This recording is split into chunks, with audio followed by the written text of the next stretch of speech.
Hello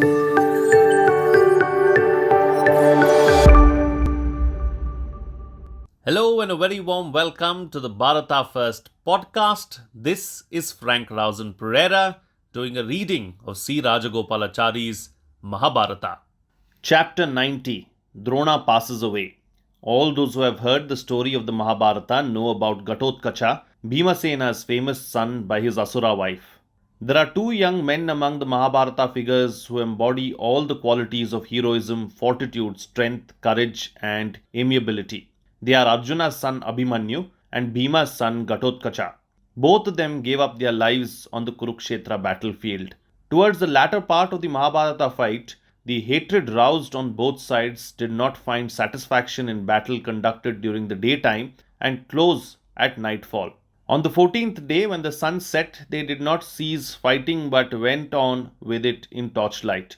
The Kurukshetra field presented a strange sight, the like of which had not been seen before in Bharata Desha. The generals and soldiers on both sides were engaged in battle, with thousands of torches burning and using signals specially devised for night time. Ghatotkacha and his troops of Asuras, who are strongest at night, found darkness an additional advantage and violently attacked Duryodhana's army. Duryodhana's heart sank within him when he saw thousands of his men destroyed by Ghatotkacha and his demon army moving in the air and attacking in weird and unexpected ways. Kill this fellow at once, Karna, for otherwise soon our whole army will cease to be. Finish him without further delay. Thus begged all the perplexed Kauravas of Karna. Karna was himself angry and bewildered, having just been wounded by one of the Asura's arrows. He had with him no doubt the spear of unerring effect which Indra had given to him, but it could be used only once, and he had carefully husbanded it for exclusive use on Arjuna, with whom a decisive encounter he knew was inevitable. But in the confusion and wrath of that eerie midnight melee, Karna, impelled by a sudden urge, hurled the missile at the young giant. Thus was Arjuna saved, but a great cost.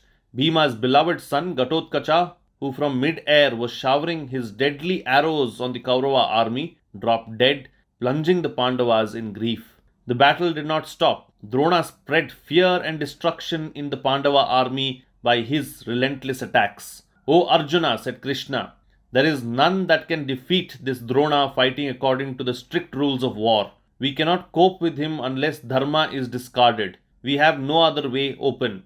There is but one thing that will make him desist from fighting. If he hears that Ashwatthama is dead, Drona will lose all interest in life and throw down his weapons. Someone must therefore tell Drona that Ashwatthama has been slain. Arjuna shrank in horror at the proposal as he could not bring himself to tell a lie. Those who were nearby with him also rejected the idea, for no one was minded to be a party to deceit. Yudhishthira stood for a while reflecting deeply. I shall bear the burden of this sin, he said, and resolved a deadlock. It was strange, but when the ocean was churned at the beginning of the world and the dread poison rose threatening to consume the gods, did not Rudra come forward to swallow it and save them? To save the friend who had wholly depended on him, Rama was driven to bear the sin of killing Vali in disregard of the rules of fair play. So also now did Yudhishthira decide to bear the shame of it, for there was no other way. Bhima lifted his iron mace and brought it down on the head of a huge elephant called Ashwatthama, and it fell dead. After killing the elephant Ashwatthama, Bhimasena went near the division commanded by Drona and roared so that all might hear, I have killed Ashwatthama. Bhimasena, who until then had ever done or even contemplated an ignoble act, was, as he uttered these words, greatly ashamed. They knocked against his very heart, but could they be true? Drona heard these words as he was in the act of discharging a Brahmastra. Yudhishthira, is it true my son has been slain?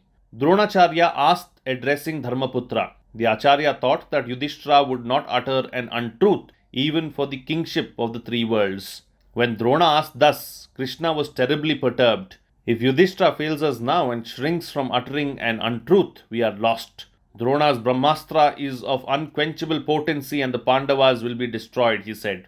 And Yudhishthira himself stood trembling in horror of what he was about to do, but within him also was the desire to win. Let it be my sin, he said to himself, and hardened his heart and said aloud, Yes, it is true that Ashwatthama has been killed, but as he was saying it, he felt again the disgrace of it and added in a low and tremulous voice, Ashwatthama the elephant. Words which were, however, drowned in the din and were not heard by Drona. O king, thus was a great sin committed, said Sanjaya to the blind Dhritarashtra while relating the events of the battle to him. When the words of untruth came out of Yudhishthira's mouth, the wheels of his chariot, which until then always stood and moved 4 inches above the ground and never touched it, at once came down and touched the earth. Yudhishthira, who till then had stood apart from the world so full of untruth, suddenly became of the earth, earthy. He too desired victory and slipped into the way of untruth, and so his chariot came down to the common road of mankind. When Drona heard that his beloved son had been slain, all his attachment to life snapped, and desire vanished as if it had never been there. When the veteran was in that mood, Bhimasena loudly spoke, indicting him in harsh words. You Brahmanas, abandoning the legitimate functions of your Varna and taking to the Kshatriya profession of arms, have brought ruin to princes. If you Brahmanas had not gone astray from the duties belonging to you by birth, the princes would not have been led to this destruction. You teach that non-killing is the highest dharma and that the Brahmana is the supporter and nourisher of that dharma. Yet you have rejected that wisdom which is yours by birth and shamelessly undertaken the profession of killing. It was our misfortune that you descended to this sinful lie. These taunts of Bhimasena caused excruciating pain to Drona, who had already lost the will to live. He threw his weapons away and sat down in yoga on the floor of his chariot and was soon in a trance. At this moment, Drishtadyumna, with drawn sword, came and climbed into the chariot, and heedless of cries of horror and deprecation from all around, he fulfilled his destiny as the slayer of Drona by sweeping off the old warrior's head. And the soul of the son of Bharadwaja issued out in a visible blaze of light and mounted heavenwards. The Mahabharata is a great and wonderful story. The sorrows of human life are painted with sublime beauty and rolled out in a grand panorama. Behind the story of errors and sorrows, the poet enables us to have a vision of the transcendent reality. Thus it is that the Mahabharata, though a story, has come to be a book of dharma. This book in style and substance is altogether different from tales and romances. In modern novels, drama, and pictures, exciting scenes are enacted. The hero passes through dangers and difficulties and finally marries a woman whom he loves. Or else everything seems to go on happily, but suddenly things go wrong and terrible misfortune happens and the curtain drops. This is the art scheme of ordinary sensational stories. The Ramayana and the Mahabharata are quite a different kind of artistic creation. When we read them, our inner being is seized and cleansed, so to say, by being passed alternately through joys and sorrow, and we are finally lifted above both and taken to the transcendent and real. That's it in this chapter.